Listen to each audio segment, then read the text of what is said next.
再来看云林县这2天是有真侪民众通报讲，拢有闻到烧塑胶的臭味。环保局是表示讲，因为隔壁的彰化县连续有塑胶厂甲回收厂拢在倒火烧，包括西螺、启东甲斗六等地区，这空气加减拢有受到污染。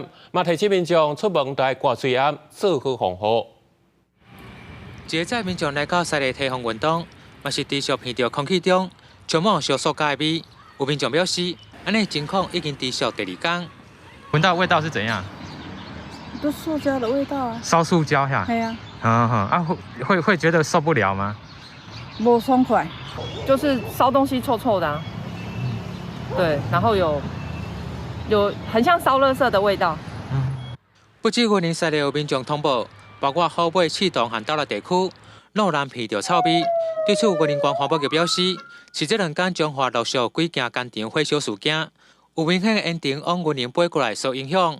彰化县上风处，它辖内2座塑胶工厂及资源回收厂发生大火，造成这个烟尘逸散的一个状况，而影响本县哈。那云林县环保局也接获到彰化县环保局的一个通报，立即启动监控这个烟流的一个动向。那目前依照微感器的观察云林县辖内多处的一个下风处的乡镇。 有烟尘受到烟尘的一个影响。